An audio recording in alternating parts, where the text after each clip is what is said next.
Kamusta? Welcome sa KD Channel. Alam mo ba na kahit tama ang pair ng Indian ringneck mo, pwede pa rin silang hindi mag-breed? Narito ang sikreto. Nasa timing at tamang preparation. Sa video na ito, ituturo ko sa iyo ang kumpletong breeding season guide ng Indian ringneck sa Pilipinas, step by step.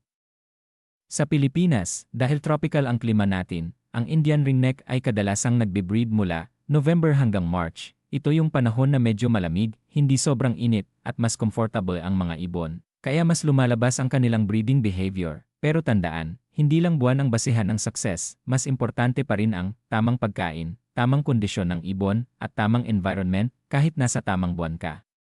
Kung kulang sa mga ito, hindi pa rin sila magbe-breed. Bago pa magsimula ang breeding season, kailangan mong ihanda ang iyong mga ibon, September hanggang October, preparation stage. Dito ginagawa ang pinaka-importante, conditioning ng ibon, siguraduhin na healthy ang male at female, active. Hindi matamlay at hindi payat, proper diet, bigyan ng balanced diet, pellet seeds, fresh fruits, at huwag kalimutan ang calcium, lalo na sa female, cage setup, tahimik na lugar, malinis, at walang stress. Tips: huwag muna ilagay ang nest box kung hindi pa ready ang ibon dahil pwede itong magdulot ng stress o maling timing ng breeding. Pagdating ng November, dito na nagsisimula ang tunay na breeding behavior. Makikita mo ang mga signs tulad ng nagliligawan, courtship feeding, mas vocal ang male, nagiging territorial. Kapag nakita mo na ang mga signs na ito, dito mo na ilalagay ang nest box. Recommended nest box, vertical type, malalim, may wood shelving sa loob. Important reminder: huwag istorbohin ang ibon dahil ang stress ang isa sa pinakadahilan ng failed breeding.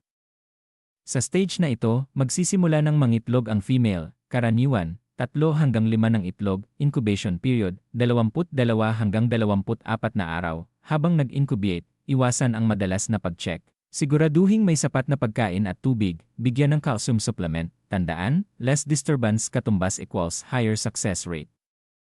Pagkatapos ng ilang linggo, mapipisa na ang mga itlog. Sa unang linggo, parents ang magpapakain sa mga inakay. Ngayon, may dalawang option ka. Parent feeding, natural at less hassle. Hand feeding, mas control mo, pero kailangan ng experience, important. Panatilihin ang kalinisan, siguraduhin na may sapat na pagkain ng parents, dahil kung kulang ang pagkain, maaapektuhan ang paglaki ng inakay.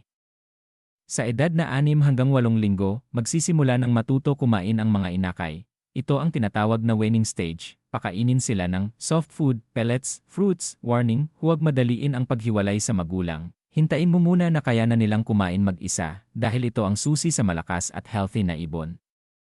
Pagkatapos ng breeding season, huwag mong kalimutan ang pinaka-importante, rest period, April hanggang August. Sa panahon na ito, tanggalin ang nest box, ibalik sa normal diet, iwasan ang breeding stimulation. Bakit importante ito? Dahil ang pahinga ang magpapalakas ulit sa iyong ibon para sa susunod na breeding season. Kung gusto mong maging successful breeder ng Indian ringneck dito sa Pilipinas, sundin mo ang tamang timing at ibigay ang tamang pag-aalaga dahil hindi lang ito tungkol sa pagpaparami kundi sa pagpapalaki ng malusog at quality na ibon. Kung may natutunan ka, huwag kalimutang mag-like, share, at subscribe para sa mas marami pang tips tungkol sa parrots.